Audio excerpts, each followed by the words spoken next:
Majina yangu ni James Maina, mimi daktari. Listen carefully. Every preacher has a testimony. Every testimony has a battle.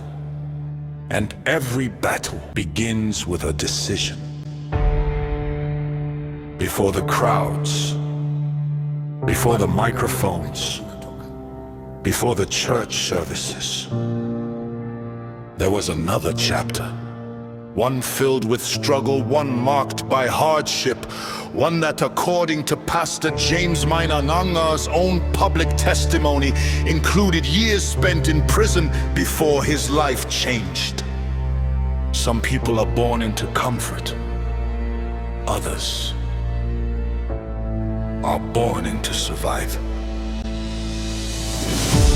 When life becomes a daily fight, good choices don't always seem easy. Dreams become smaller, hope becomes quieter, and every day feels like another mountain to climb.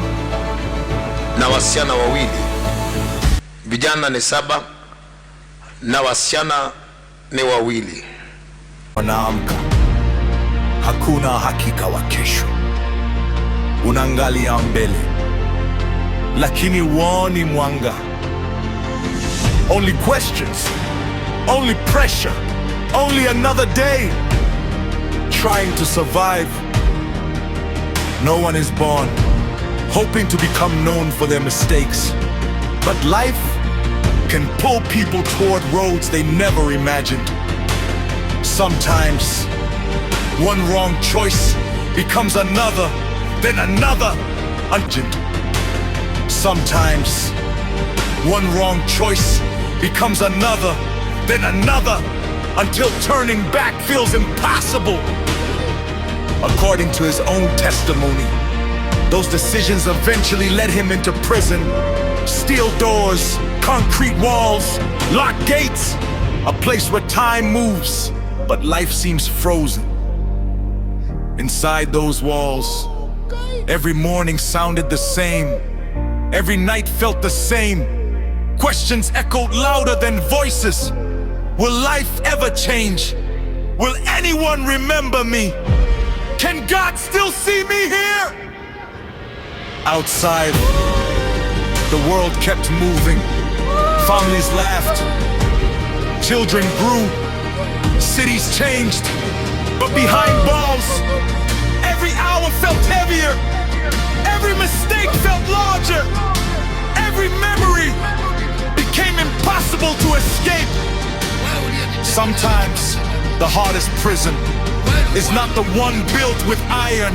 It is the one built inside the heart, where regret whispers day after day, where guilt never sleeps, where hope struggles to breathe. Yet history has shown something remarkable. Some of the greatest stories of transformation begin when everything appears lost, not in palaces, not on stages, but in places of brokenness, where pride falls, where hearts are tested, where a person begins asking, what if my story isn't over? No applause, no cameras, no crowds, just silence, questions, and the possibility that even in the darkest place, God can begin writing a new chapter. Kwa sababu neema ya Mungu haisimamishwi na kuta, haifungwi na minyororo, haizuiliwi na historia. His mercy reaches places where people can learn. But before redemption comes the breaking point. Before restoration comes surrender. And before the world hears the testimony, there is a moment known only to God. Was that moment about to arrive?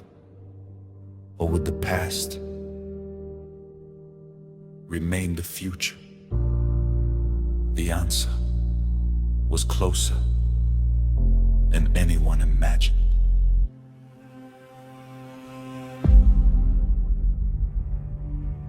When mercy found a broken man, what happens? When a man runs out of answers, what happens? When the noise of the world disappears and only silence remains. Behind prison walls, there are no shortcuts, no applause, no reputation, only time and your own reflection, day after day. The same walls, the same routine, the same questions. But sometimes, God chooses the quietest places to speak the loudest words. Wakati dunia imekukata, Mungu bado anaweza kusema, bado sijamalizana na wewe.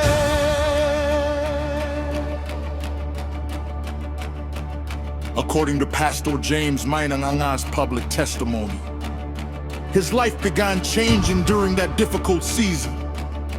Not because the prison changed, but because his heart did. Transformation doesn't always begin with freedom. Sometimes it begins with surrender. When pride falls, grace enters. When tears replace excuses, hope begins to breathe again.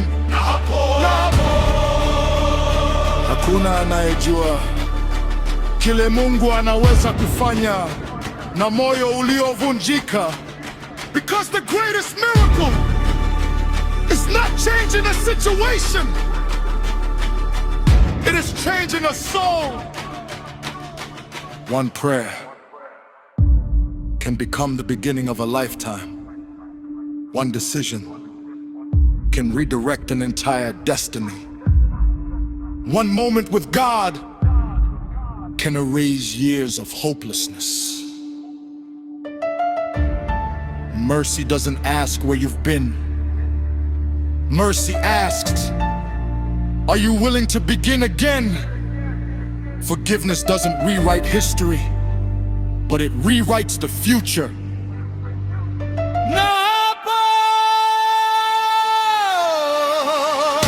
Katika mahali ambapo wengi waliona mwisho, Mungu akaanza kuandika mwanzo mpya. Not with fame, not with money, not with popularity, but with purpose. The prison doors would one day open, but something even greater had already happened. The prison inside was beginning to break. Fear was losing its pipe. Shame was giving way to hope.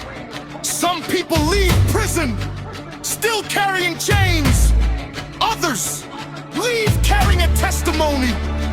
According to his own account, he chose a different path. A path of faith. A path of repentance. A path that would eventually lead him into ministry. Imagine walking back into society, knowing people remember your past, but believing God has prepared your future. That journey is never easy. Criticism comes, doubt comes, people whisper, people judge, yet every step forward becomes proof that redemption is possible. Kwa Mungu hakuna maisha yaliyoharibika kiasi cha kushindikana kurejeshwa. Hakuna historia iliyomshinda. Hakuna mtu aliye mbali sana na neema yake. The man who once carried regret would now carry a Bible. The voice that once echoed in darkness would now preach about light. The story was no longer about prison. It was becoming a story about grace. But the next chapter would bring new battles, not behind prison walls, but in front of thousands. Because public ministry comes with public scrutiny, and the road ahead would test that transformation. Natalie had only just begun.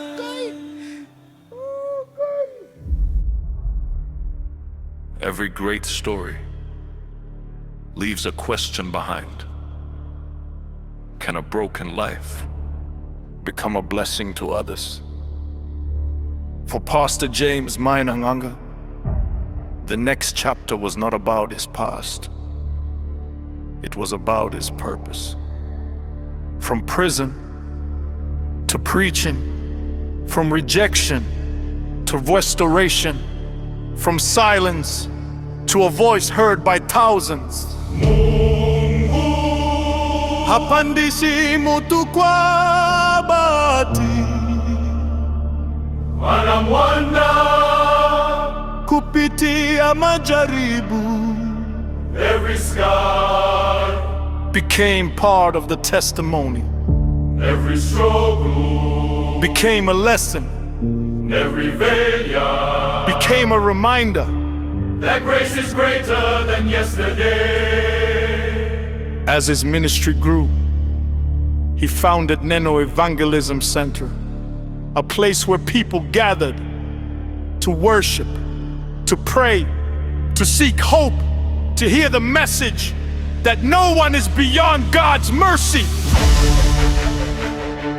Week after week, people came carrying burdens, some looking for peace, some searching for healing, some simply needing someone to remind them that God had not forgotten them.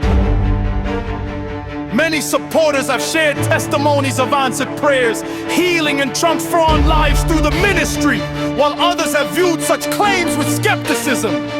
Whatever one's perspective, the church became widely known for its emphasis on prayer, deliverance, and hope. Kwa wengine ilikuwa mahali pa matumaini,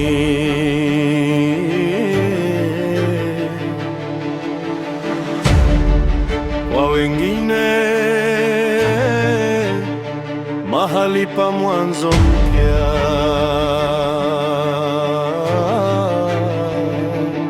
Because faith has always invited different reactions. Leadership is never easy. The higher you climb, the stronger the winds become. Public attention brings public criticism. Every word is examined. Every decision is discussed.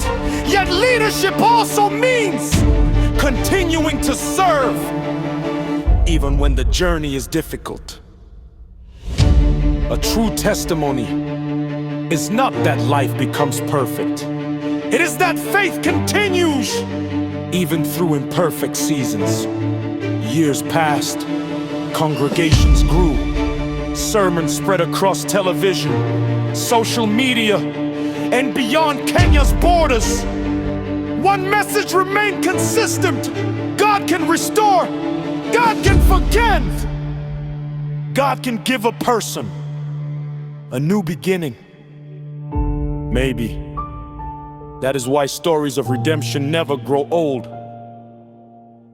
Because somewhere, someone is still wondering whether there is hope, whether their past has already decided their future. Na jibu ni hili: neema ya Mungu ni kubwa kuliko makosa.